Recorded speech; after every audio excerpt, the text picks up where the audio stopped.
As the Detroit Lions offseason continues, we continue to learn a lot about the Detroit Lions. And now, after week 3 of the preseason, here are 8 things that we have learned. So let's get right into the video.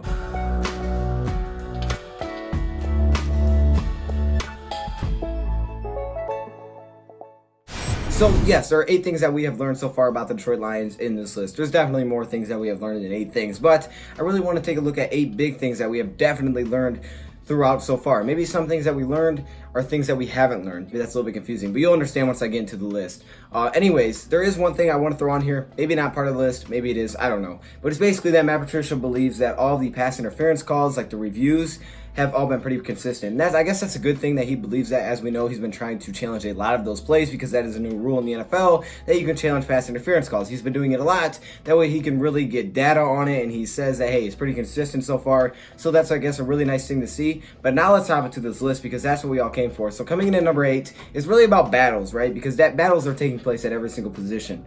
But there are 2 battles that have definitely been going on, and those are the wide receiver battle, really the depth wide receivers, also the backup quarterback job. Now, the backup quarterback job has been an absolute mess, okay? Looking at the backup quarterback position, it's been pretty much a mess ever since week 1 of the preseason. Now, week 1 of the preseason, we came in thinking, okay, I think we may have got this figured out. We were on a Tom Savage. I don't know how much I trust this guy, but we'll see. Tom Savage goes out there, he plays pretty well, but then he gets hurt. And now we have to make adjustments. Okay, well, now we have to move to the 3rd string. Okay, well, that's David Fowles. David Fowles doesn't play very well. So now we're all thinking, oh, no, what are we going to do? Okay, let's go get Josh Johnson. So we get Josh Johnson, a veteran in this league. We bring him in to be our backup quarterback. He doesn't play well. But David Fowles plays like an MVP. And it's like, oh, okay, well, David Fowles must be backup then. So week 3 of preseason happens, and David Fowles doesn't play that well. Josh Johnson actually probably plays better as the 3rd string. So far, we're pretty much all out of whack.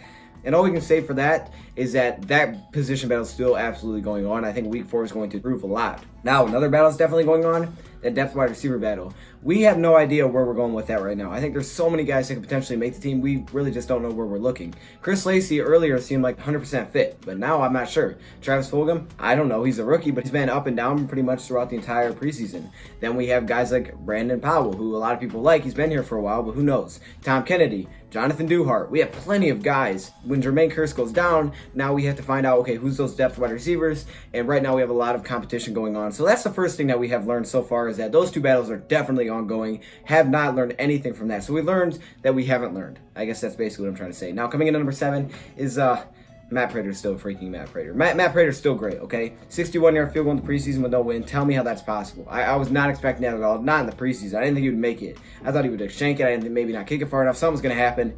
Dude made the kick. Not expecting it at all to Matt Prater. But Matt Prater is still Matt Prater. So we can just leave it at that. Now, coming in at number 6 is that the D-line is going to be something serious. It's going to be scary. It's going to be great, however you want to say it, because this whole starting defense line, especially when healthy, oh my goodness. When this D-line is going to be healthy, we're going to be a problem. We're going to have great run defense by that defensive line. We're also going to get a lot of pressure, force a lot of turnovers like we saw in that Bills game. Yo, when this defensive line is healthy, there's going to be some problems for the offense. So that definitely comes in now at number 6. Now, coming in the top 5, coming in at number 5, we have the Detroit Lions running back core. And what we know now is, yes, there are battles still going on in that position group because we can't keep 5 guys, but we're really good. We're really deep there, okay? I mean, obviously we have Carry-On, but after Carry-On, I think it's already question marks. I think we're already trying to decide, okay, who's after that? I think people want to make it sound like it's CJ next, and I made it sound like that. I don't know, though. I don't know. I like CJ. I'm not saying I don't. I just don't know. CJ Anderson's definitely mixed. Ty Johnson's really, really good out of Maryland for sure, okay? This guy has to have a nice role in 2019 for sure. Then we have guys like Zach Zenner, ZZ Top, who's been here for a little bit. Zach Zenner's nice, right? Zach Zenner's nice. I don't know. I mean, I don't know if he's necessarily going to make the team, because now you have a guy named Mark Thompson who's definitely rose to the occasion. He's definitely delivering on any kind of expectations that he's had. So far we have 5 running backs that could make the team. That positional battle is ongoing, but overall that running back core looks really, really solid. To the top 5, coming in at number 4, we have Matthew Stafford. Matthew Stafford looks sharp. It looks like an end of a needle, okay? And now this is something that I've heard a few people talk about. It's basically that, yeah, we should be grateful for Matthew Stafford. Everybody knows about what happened with Andrew Luck, him retiring. Unfortunately, we lost a really good quarterback in the NFL due to retirement. But you know what? Sometimes that happens, and I respect the decision. I'm not a Colts fan, but I respect it, right? You got to take care of your health, and if it's uncomfortable, it doesn't work. I won't get all into that right now, but either way, we have Matthew Stafford, and he looks sharp, and we should definitely be grateful that we have a starting quarterback in Matthew Stafford, okay? We don't have to worry about that. Knock on wood, we got a starting quarterback. So that comes in number 4. Now into the top 3, we have the offensive line. Now the offensive line is pretty much weird right now. It's been weird, but now with Frank Ragnow going down, it's even more weird, right?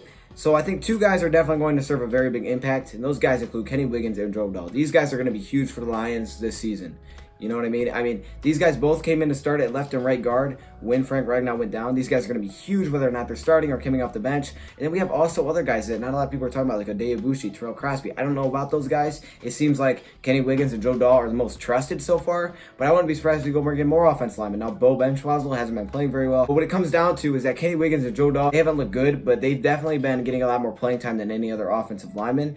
So I think those two guys are definitely going to have a very big impact this season. So we're just hoping that they live up to some expectations. Now, coming in at number 2, we have Jalen Reeves-Maybin. Simply Jalen Reeves-Maybin. He's going to have a big role in 2019. Absolutely a big role. And why? Because injuries are beginning to pile up.